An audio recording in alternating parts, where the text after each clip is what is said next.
the reason why we're having this session is because you've been trying to convince me to come onto X for a long time, and I'm struggling to get 100%. back into it because I unprogrammed myself from being a Twitter person many years ago because I was finding myself being addicted, and I'm trying to get back into it. So if anyone's following me now, they've seen some random stuff because I'm trying to remember to post stuff there. But this was really you educating me and anyone else who wanted to listen um, on on how to use this On thing. X. Yeah. Awesome. Fantastic. Okay, so I am really happy to hear, your experience, and that actually you were addicted to it back in the days. Big time. So Big time. so yeah, so I came geez, I've just celebrated, what is it, 13 years on Twitter, obviously with a big gap in the middle. I started Twitter. I was actually living in South Africa at the time when I joined Twitter, and I used it mainly um, for uh, for tourism related content. And I actually got my first gig as a social media manager back then, running Twitter for an American lady who was on the board of the Caribbean Board of Tourism. And so that is for the little anecdote of how it all started, and the fact that I loved Twitter because you had a limited number of characters to make your point. And so that's how I fell in love with Twitter. And then Instagram happened, and I sort of cheated on Twitter with Instagram because it was a lot more visual. And then I did a bit of LinkedIn and got very frustrated with LinkedIn, and fell back in love with X about a year ago now, and I haven't looked back since. So I guess this is going to be all about X and why X and how to use it, do's and don'ts, and how to grow on X. So to kick off and start with, I'd say that it's an ideal platform for founders and builders, entrepreneurs.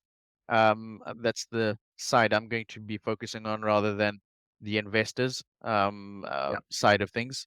And the reason why I like X so much is when the people are on X, they're really behaving like a real community, where everyone is there giving their feedback. And there was for a while, and it's still happening now, a trend of building in public. So showing people, the ups and downs, the roller coaster journeys they're facing as they build their startup or their business, etc. And I found it really, really interesting. And it's raw, it's real. Um, and which is something that I guess as entrepreneurs, it's much appreciated. It's not sugarcoating things. I'm not saying that it doesn't exist. People sugarcoating things and with these wonderful secret sources to become instantly successful. Of course, you've got those people as well. But I guess for me, it's really the community about, we're putting into the pot so that people can, benefit from the collective knowledge. Okay. So that's why I like Twitter. And obviously, the quality of the content is really top notch. And since Mr. Elon Musk took over X, now we obviously have, okay, there's the subscription model where you pay to be verified, which is worth it in my opinion. And also the fact that for those who are verified now, you can write longer form of content, which is also really, really good, and it's forever improving. So next up on my little slide, um, so that's a little bit about my experience with X, um, and next is what is X? Key terms. The key terms on X are tweeting, DMs, following, pretty much the same across all social media. But at the same time, I'm going to be sharing my screen to show you my Twitter. So let me just quickly pull this up and see if I can present share screen. Uh, Share screen. There we go. And there we go. And I think, can you see my screen? Okay. Just one So basic question: Are you interacting on browser, or are you doing it on mobile? Or are you doing I how are but you on how are both you actually, deciding? on both. Funnily enough. So depending on where I am, I'll pull out my phone and take a picture, for example, and post it. Uh, but I think I spend more time on the browser simply because I'm in here and whenever I find something interesting, I can share it directly without having to pick up my phone. Um, so often if I'm at my desk, I'm going to do everything off the laptop. Because I've even got my WhatsApp, I run everything off the laptop. But if I'm out and about, I'm obviously then going to shift to my phone. So this is the dashboard, what it looks like. It's pretty similar to what you'll see on your mobile.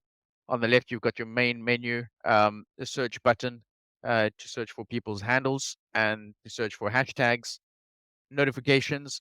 These are the notifications that happen um, whether someone's liked your content, has shared it. So you've got at the bottom. So let me just go up here to the home screen. So under each person's post, you've got a couple of icons. On the left here, you've got an icon to reply. This is a repost or a quote, and this is a like. Okay, so it actually works the other way around. So usually when you like something, you'll click on the like button, then you're gonna retweet or quote it, and then if you really want to engage with that person, then you click on this. Um, so for example, we can find. I saw something that was quite interesting. Oh, there we go. Yesterday I completed the commuter commuter biathlon, 14.5 kilometer walk and 1 kilometer swim. So I find that interesting. I'm going to like it. Is it Needs to worth be a liked. reshare? Is it worth a reshare? Not really, because I don't think anybody else in my network would be interested. So I'm not going to like it, and then I'm going to comment on that, and I'm going to say that's good going. That's good going. Uh, is this a regular activity slash event? And you reply, and it's as simple as that.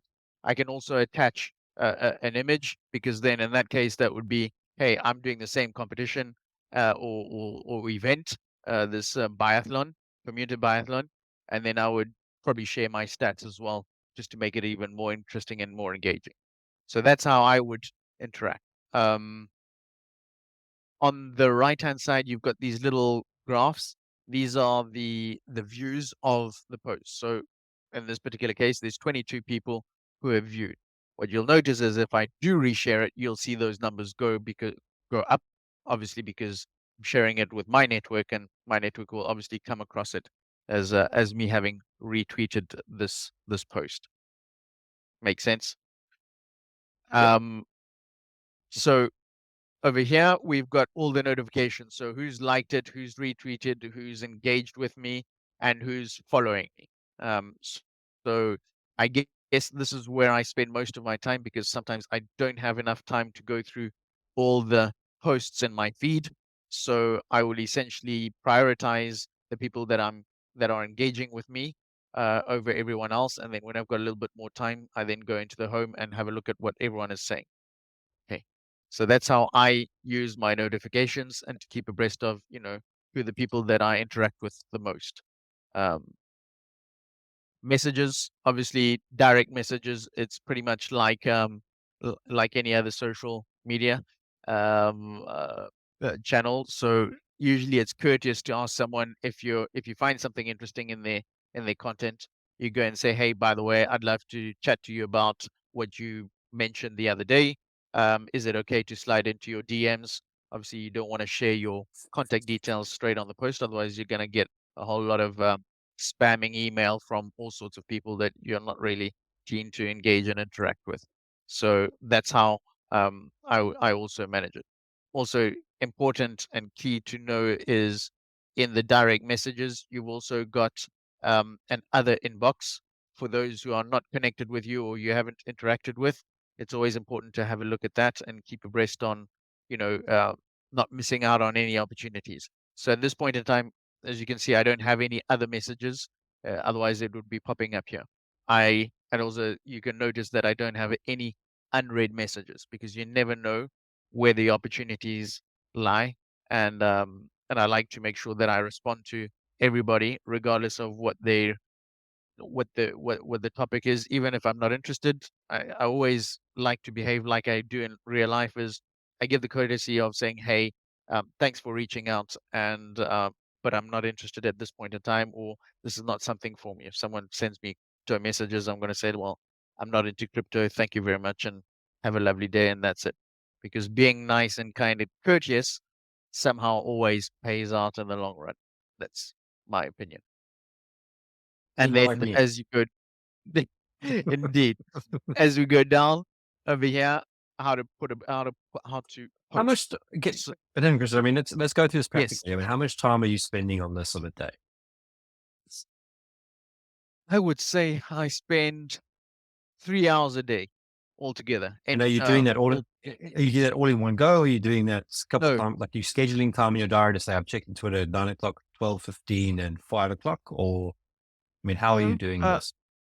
I guess it's when I wake. Okay, so I when I wake up in the morning at around 5 o'clock, the first thing I do is obviously have a look at my tweets because obviously a lot of the people that I'm engaging with and in my community, they're in the US, so there's that time difference.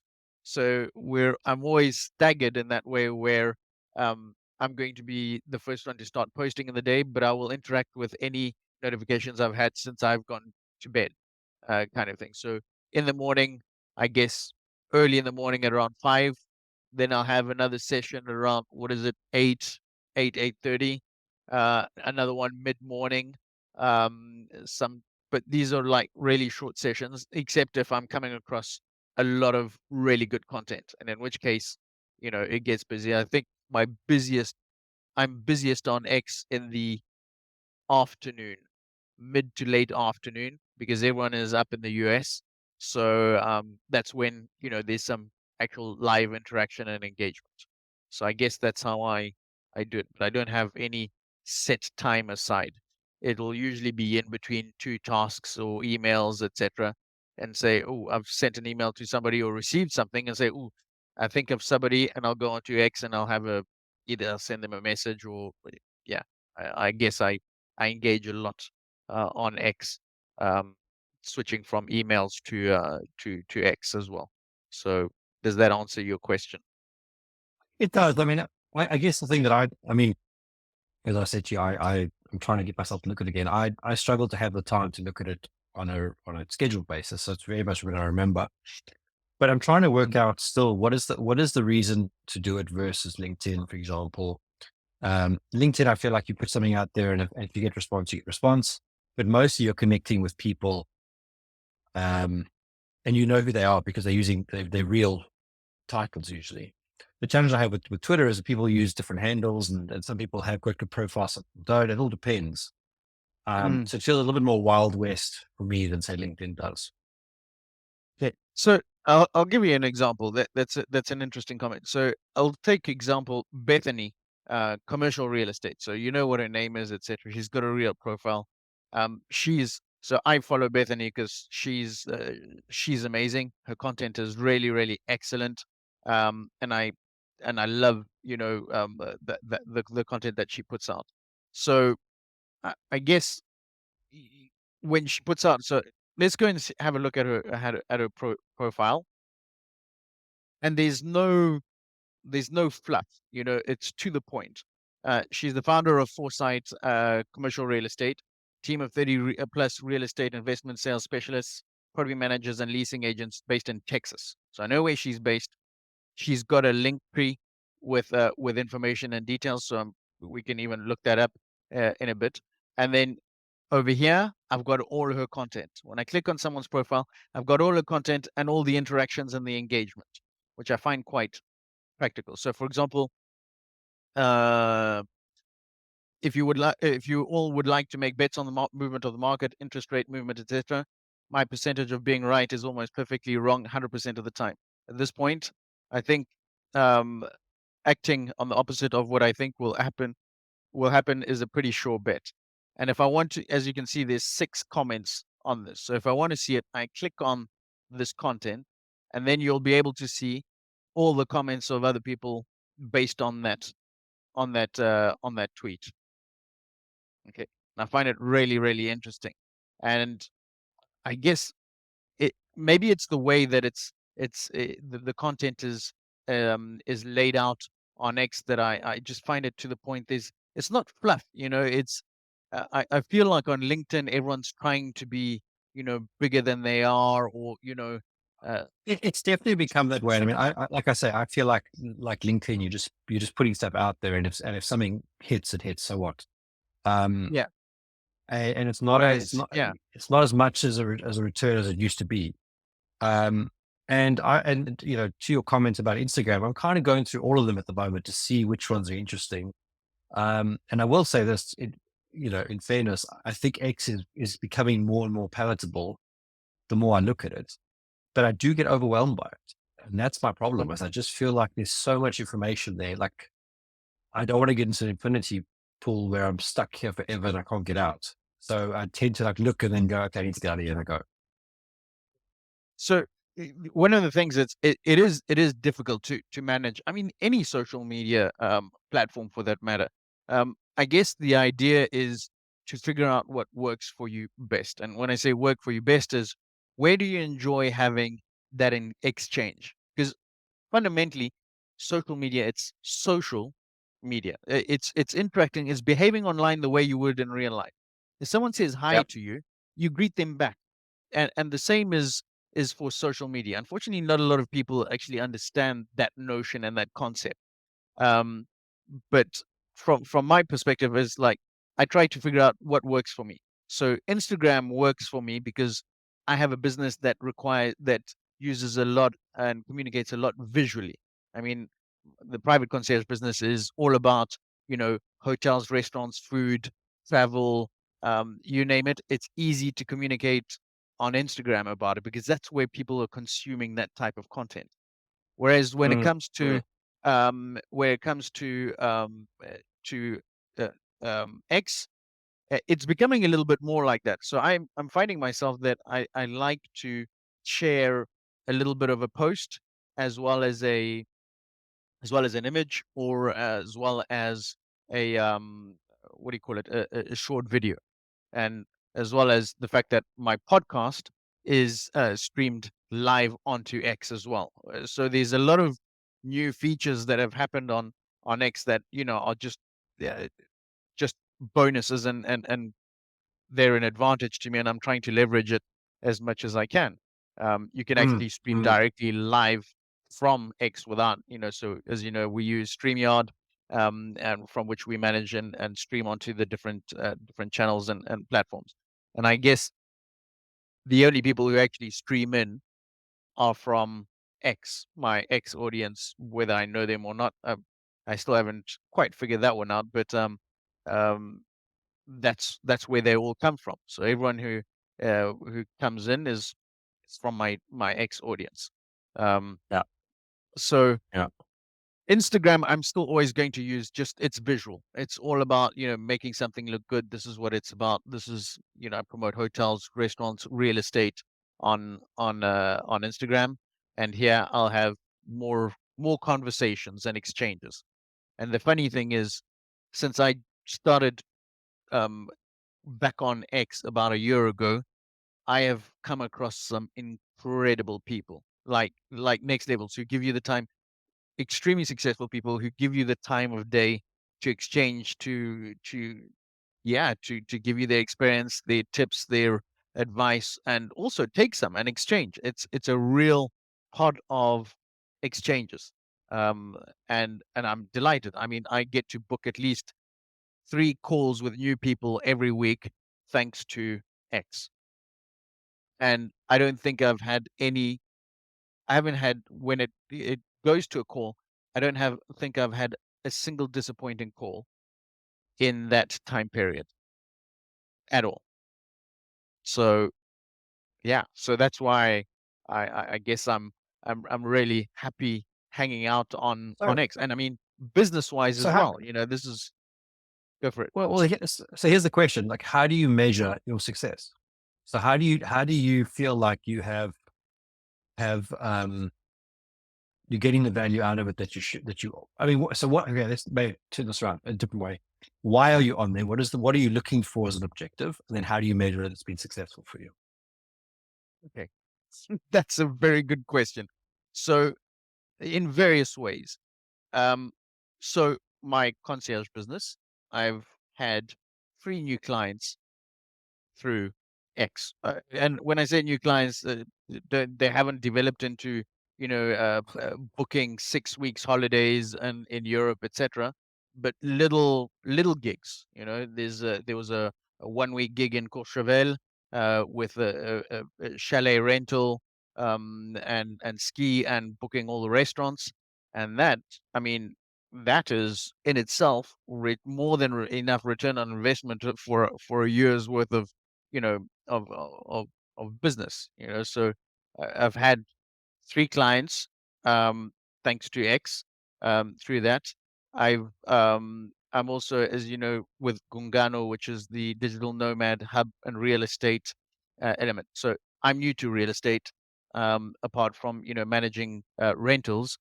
I know nothing about development and so on and so forth. So through X, I've come across um, experts in commercial real estate, hospitality, and and the content that they've been putting on X has been, extremely useful for me figuring things out.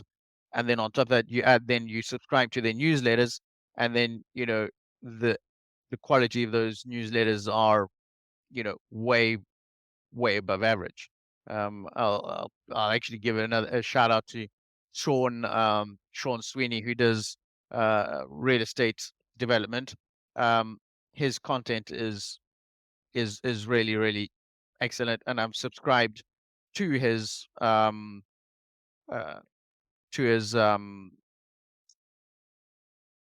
what do you call it, newsletter. And I don't think there's been a single newsletter that I haven't learned anything from. Okay. Geez, if I can't, right, I know quicker way to do it. There he is. Um, this person, successful, a developer. Bright Build is his newsletter, and I'm learning so fast and so quickly. And he gives the time of day. If I comment on it, he'll always reply and respond. And I'm just saying to him, like, keep it coming. What to look out for, what to be careful about when you're looking at development. So I'm not going to be developing anything close to what he's doing. I'm in a whole different niche, but I still get an understanding of how it all works. It's applicable to what I'm doing. So in that sense, that's enormous value. That's why I'm on. That's why I'm on X, because nobody would give me the time of day on LinkedIn or on Instagram. I feel like it's all about me, me, me. Whereas on X, it's about I want to help others. This is my Yeah. experience. Yeah. This is what you need to be careful about, and yeah, join us on the journey, and which is amazing. Um, so yeah, there's definitely enormous value in, maybe I'm like, okay, put it this way, maybe I'm lucky with the people that I'm following and who are following me back, and that, sort of um, community that I've built for myself on X. Maybe that's I'm lucky in that way, in which case, great. But then we all choose who we follow and who we interact and engage with. So I guess that So, represents, so I have another thing that I do. I turn off all my notifications. Do you find that you have your notifications turned on to be engaged in X, or do you, because you have some sort of feel that you need to be on there, that's how you keep in touch? Well, I don't have any notifications on at all because I hate notifications. Just it interrupts whatever I'm doing and it's distracting. And I like to be, if I'm going to start something, I need to be 100% focused. So my notifications are off. I have X open, a tab of X open, and I only have the things where I'm going to spend a little bit of time during the course of the day open. So I'll have my email inbox, my CRM open, X, Instagram, and whatever I'm working on that in that point in time. I'll have maybe StreamYard open because I've got to prepare podcasts and things like that. But that's how I do it, and then I go through the tabs from time to time just to check, any new emails, any new private messages. The private messages. I know that there's a lot of people who are sick and tired of all sorts of cold outreach, but I think it's important to always have a look and actually go through and read the emails and the DMs that you receive, because from time to time you've got real hidden gems in there. And if you're gonna just say, "Oh, I'm too busy," you never know, what the positives that could be lying in all that digital noise, I guess. But Mm, I don't think mm. I don't get too many of them. I get 2 or 3, every couple of days. Hey, I can help you grow 10x within 6 weeks. In which case, hey, I'm okay. I'm good. I don't need to grow. I'm tiny. I'm not in the business of scaling or whatever it is. But at least I politely reply. And from time to time, someone's going to ask some valid points. I have a meeting this evening with a guy called Buddy, and he reached out and said, "Hey, I'm interested in your what's this eco hub about?" Because obviously in my bio, um, I, I I tell people what I'm about. So on my bio, I'm on a small entrepreneur, ex army, digital ecosystems, fractional CMO, pre-seed advisory, live podcast host, digital nomad hubs, eco real estate. So he was interested in that, and he dived into my DMs saying, "Hey, what's this all about?" And then luxury travel because of my concierge business. So he was interested. We exchanged. We had a good laugh, and then we booked a meeting because we wanna have a chat about what we mutually and respectively do. So, and that's how it happens. I don't think that's ever happened to me on LinkedIn. You know, Instagram is a But do you, different. s- s- well, and this is the other thing I was going to ask you about. So I find on LinkedIn, and I'm sure there's lots of people who have this problem, where you get a plethora of people reaching out to you with the same thing, whether they're selling you resources, whether they're selling you, some sort of lead generation thing. So your DM, the equivalent, I guess, the direct messaging in Twitter, I don't get any of that. So do you find that you have less noise from that point of view because if someone's engaging with you on direct messages because they actually want to, and there's actually something of value to talk about, as opposed to it's just someone trying to spam you with their wonderful thing that maybe it's not Yeah, useful to you, but better for them? I guess so. I get, I do get. Let's not lie, but like I do get the cold emails like trying to sell me something. I do get them, but it's not part of the majority of people who outreach into the DMs. Usually, it's going to be someone who's going to say, "Hey, thanks for following. Let's stay in touch. Like your content, love your profile, whatever." And that's as far as it goes, which is really nice because that's how you would interact in real life. You bump into someone in a cocktail party or at an event, etc. You greet them, "Hey, nice to meet you," and so on and so forth. What do you do? And yeah, let's stay in touch, exchange business cards, and that's that. You don't have to hard sell anything. And I find that I get that a lot. Um, and then afterwards, after a while, sometimes it's, "Hey, by the way, um, I've been seeing your content. I have a couple of questions." Um, I don't think I ever go and sell anything to anybody apart from trying to invite people to be a guest on my podcast. In which case, I say, "Hey, I'd love to have you as a guest." Generally, I start on.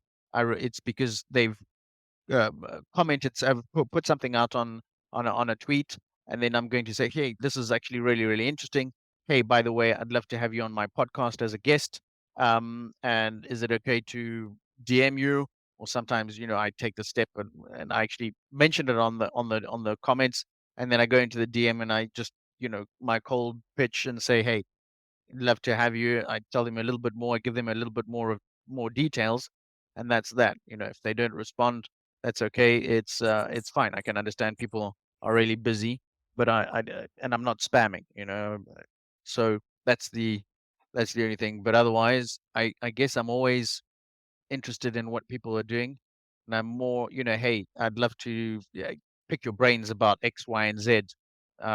So I guess that's how I use X. Great, great.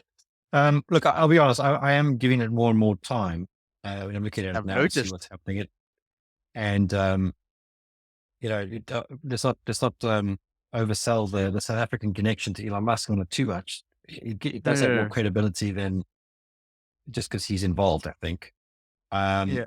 I just wonder, like, with all the other platforms, Instagram, Snapchat, LinkedIn, et cetera, do you tend to, I mean, I know you don't go to LinkedIn, but do you think someone who is trying to build their business or trying to grow should pick one and focus on that first and then try to build other ones? Or should they be posting, whenever they post on one, they should be posting across the board? So that's a good question. So I guess the way I like to look at it is when you start off, have all your channels open and post across the channels in the best way adapted for that channel. So for example, Pinterest, it's all about visuals. Instagram, it's very visual. Facebook, LinkedIn, a little bit more text, plus a little bit of visual as well, I guess, and X as well. Um, and see where you feel most comfortable and where you get the most, I guess, where you get the most engagement at the end of the day. And then when you figured that out, that's the one you got to go for and double down on. Okay. And if it's a startup entrepreneur, I'd systematically tell them go on to X. Go on to X because there's a whole lot of extremely successful entrepreneurs who give you the time of day and actually are way more active on X than on LinkedIn. They'll be on LinkedIn, but I guess it happens on X. It really does. And the value is in there. So if it's a startup, tech, etc., come and hang out on LinkedIn. If you're a VC angel investor or PE, come and hang out on X because I'm following a hell of a lot of them. Content that they put out there is really really good, and insightful, and it helps, to get a better understanding. If you're a startup that's raising, come out and have a look at what the VCs are saying. Get a pulse on what's going on in the VC world, or PE, or even the angel investors, what they're looking at, what they're looking for, and then reach out to the right person. Don't blanket send messages to every VC on the planet just because you're trying to raise, because you're going to be wasting everyone's time. Just try and find the person that resonates with you and figure a way of engaging with them and you know, getting a conversation going. Well, and I think that's the point I was making about LinkedIn is that, if I look at my amount of messages that I get now on a daily basis, it's become a point that I can't even find someone I want to talk to on LinkedIn, um, because it's so much spam. Mm, Whereas maybe X is a better way. I mean, I still actually default to WhatsApp more often than not, um, mm, which is that I'd almost see like it being a funnel from like LinkedIn or X or whatever to WhatsApp to have a more personalized conversation. mm. Probably because I just find the functionality of WhatsApp just a little bit better for direct messaging than Oh, of X. agreed. Maybe we'll get voice notes in X, and then you can send voice notes to each other, and they can be transcribed because that would be a You can useful already, function. right? You can already on DMs, What, on X. voice note or Yeah, okay, voice notes. nice. Yeah, yeah. No, but I'm talking about the So, transcribing piece because oh, that's the trans. often Yeah, the problem with a voice note is that you can't listen to the voice note when you get it because you're in whatever situation, so you have to wait. But if someone can make a transcript, that'd be great. I did have one question around the blue tick. I mean, I've signed up for the blue tick only because I wanted to be able to edit messages that I'd sent. indeed. Is there any other value to having the blue tick? Long format, long form Yeah. text, more analytics, deep analytics. Um, that's how I use it, and people then say, "Hey, you're not skimping on a Starbucks coffee per week for to get the blue tick." So, there was an uproar when it was introduced that you need to pay to get the blue tick. But I think it was a great move. Um, and for the value I get out of it, heck, even half a client has paid my year's subscription on X to get my blue tick. Yeah, I mean, to be honest with you, I didn't even question signing up for the blue tick. My issue with the blue tick before was it almost seemed to be an exclusivity thing. Like you had to be someone special. And I didn't really Yeah. believe that's, when I say someone special, you had to be a celebrity or something like that. And I Yes. kind of felt that, often that wasn't a good reason to have the blue tick. So I'll give Elon some kudos on that because he basically said, if you're prepared to pay, you can have it. And Mm, he's giving you some value. So I think it's now in the right thing. It worked because everyone else did it pretty much straight after him or mm. after they did it. Facebook did it. You know, Yeah. and to be fair, like the length of the text, definitely agree with that. To be able to edit it, think that's a bit of a sneaky one because I think that should just be part of the platform.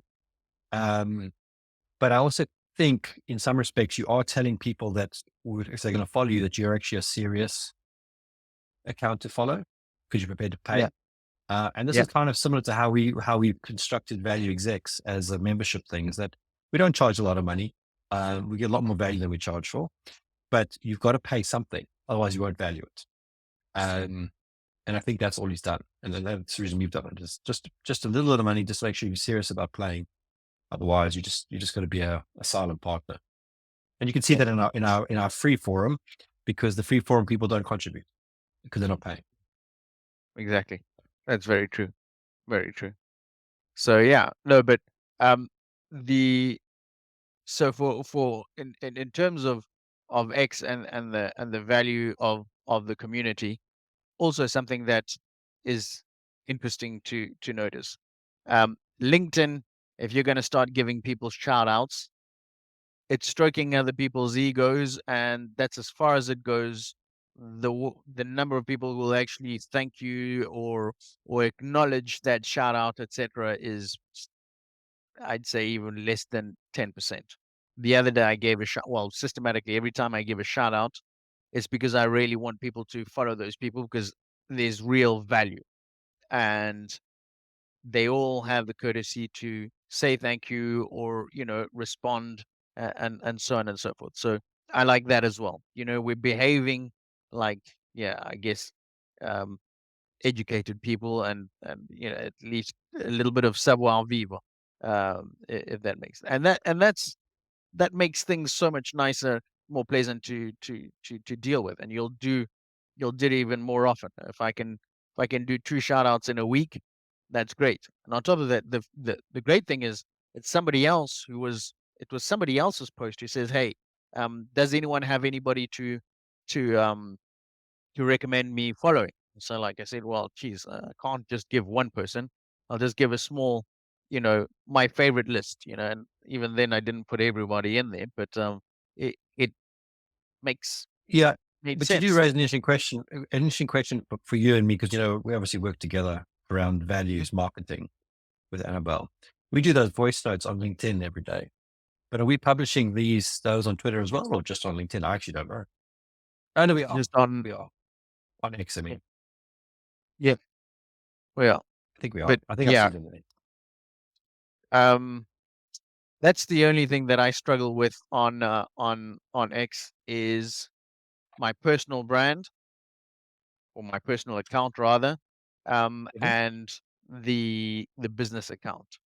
um, because I guess it's Mm. always, I'm the person behind it, Or but yeah, if someone's going to engage with fixes, they're engaging with me, in a way, if that makes sense. So I do yeah, tend to neglect the fixes and Gungano, and so on and so forth, um, to spend more time as me, the person. I'm the one interacting and engaging and exchanging, and hopefully giving some value, but also getting a hell of a lot of value with other people. So And I know a few people have got, their business as well on there, and it's the same story. Everyone's spending more time communicating on a personal level than through their business, which is quite nice, Yeah. but Yeah. tricky to handle. Yeah, and I guess that's the thing, because sometimes you post something as your person, but then you actually wanted to post it as your business, and you've got to tag each other and all that kind of stuff. And I was trying to get to a point, I remember a while ago, trying to automate it, that if I pitch if I um, posted something, that I wanted my business to automatically like it and share it, because Yeah. it just to me seemed more efficient that way. Um, I don't know what you think about that. Hmm. I actually don't know what I think about that either. To be honest. In what respect? Because it's what, the automation piece, or Yeah, the automation piece is I have second thoughts on I have plenty of thoughts on that, and I'm not for it. In terms of the automation, it removes a little bit the spontaneous side of things, which is what I enjoy the most on X. Is the spontaneous side. I mean, when you're when you're scheduling something, there's nothing spontaneous about it. So I like no, the spontaneity. I mean, I'm not saying you don't still do your spontaneous post. What I'm Mhm. saying is that your audience that will follow your business or follow you, if you've got automatic like and repeat, then at least your message doesn't have to be. It'll always be liked and repeated by either other account. That's all I'm saying, because you might have followers on one that you don't on the other. And it's just Mm. about maximizing the reach of your message. That's all. Yeah, yeah. I guess I do sometimes. Well, I actually those who are following my business accounts are because they're following me. I find Mm, that's generally how it happens. Is I let people know. Well, if I'm going to follow somebody, and if it's relevant, if it's anybody who's a digital nomad within my audience, what I'm going to do is I'm going to give them an extra, you know, uh, thumbs up by following them also with my Gungano uh, X account, and try and so it's doubling down on on their content because it's relevant. Um, so yeah. cool. Um, Hashtags. I mean, are those still a big thing? So hashtags, I like using hashtags, and I think they're important. Why? Because it's the way of searching for something on X or even on any social media platform. So I like to use hashtags. It's really a way of making the search easy. Because if you're not using a hashtag, finding the content you're looking for make is a lot more difficult. So if I'm going to tweet, and I don't always do it, um, but if I'm going to tweet about digital nomads, I'm going to add that hashtag, because if I don't, and if someone is searching for content on X that's related to digital nomads, my stuff's not going to come up. The stuff that's going to come up at the top will always be the ones with the hashtags, because that's, I guess, it's a search. It's a way of searching and finding what you're looking for. And the same across, if it's digital transformation, then it'll deal with that. If it's travel or luxury travel, I add those hashtags, so it's a lot easier to find what I'm looking for, or even to find the people who are posting content on the subject. Yeah. So digital nomads, I'll use digital nomads in my search. I'll say digital nomads because I want to see who's a digital nomad or posting about digital nomads who might be worth a follow. If I find the content really interesting, I'm going to say, okay, well, I want to follow that person because I find it relevant and interesting to me. And Yeah. that's how I basically grow my who I'm following and my network on X, simply by using the hashtags to initially find the right people. Then once you find, I mean, it follows the concept of birds of a feather flock together. So Yeah. I would then find the great people, and then from that I would then look at who their following or who are their followers, and find other people who are, in there, and that would be interesting to see. And I guess the best people that I'm following are really, really, that's how I found them. It started off with a hashtag, follow someone who's awesome, and then you just go down that rabbit hole. I also do spend a lot of time trying to um, keep my uh, keep my following and followers clean. Um, and uh, because it makes it. I mean, I'm on what 3,700 followers, um, which is a lot, and it's sad to say. I wish I could interact with every one of them, but it's not possible. So if I haven't interacted with the person in the last, I guess, 6 months, that means I try and then cut it out so that I can go down, and I just want to keep it down to the core. I always say when you get past 500 followers, and then it Yeah. then it becomes really, really difficult to actually to manage, because at the end of the day, well, personally, I'm not in a competition to I'm not in a popularity contest. This is not high school. I'm on X because I want to have real quality, I guess, business relationships on there. So I engage. It's because there's mutual interests, etc. I'm not here just to garner as many followers as possible, because many followers, what's it going to bring to me? It's not bringing me any value having 10,000 more followers. Not really, unless they're all going to be potential clients, and and I find that rather doubtful. I'm more in, I'm in a little niche. I'm very happy where I am, and I want to establish long-term relationships, which is what I prefer. So I'm always on the quality over quantity, and then function over form. Funny enough, I sent a Brilliant. DM to someone about that. Brilliant. The time is running out, so I thought we'd maybe end there. And I don't know Yeah, if there's any questions or not. Or yeah. Don't know if there are any. Okay, so tools to use with X. Um, I use a tool called TweetPeak AI um, to allow me to follow and unfollow people, and it's actually a really, really great tool to use, because otherwise it's a lot more difficult to do it via Twitter's, via X directly. So the way I use it, I'm just going to share my screen on that one. So let's see if I can do this.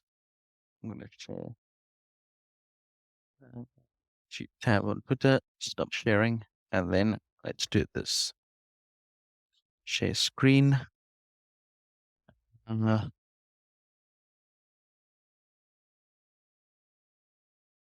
okay, so can you? There we go. Entire screen. Share, and this is TweetPeak AI. So it's got smart follows and smart unfollows. I spend more time on smart unfollows. But if I'm going to be looking for new people to follow, I use these keywords. Then add favorite profiles so that it knows the type of person I'm looking to follow. Muted keywords, Bitcoin, crypto, and developer, and then muted okay, locations. that's That's pretty cool. how that's how I use that. And then smart unfollows. When I'm in smart unfollows, the way I usually do that is I will sort by last active, so that Yep. it goes back in time. And then obviously, if people have not been active on X for a long time, I then schedule unfollow. So I can schedule as many as I want. And what it does is it automatically unfollows on Twitter at a certain cadence where I'm not going to be flagged. So once a week, I spend some time in here, and I'm going to say I'm going to unfollow about 30 people because they haven't been active for a long period of time, and I'm either not interested in the topics anymore, etc. I used to follow quite a lot of fashion models and things like that because with my private concierge business, we used to do a lot of fashion weeks and things like that. But that's not. I don't do that anymore. Well, I can still do it, but it takes too much time. So I've moved out of that. So I have to, instead of having trying to figure out who it is, the most inactive people, I just schedule the unfollow, and then it'll come up here how many people are unscheduled. I've got whitelisted accounts of people that I don't want to ever unfollow.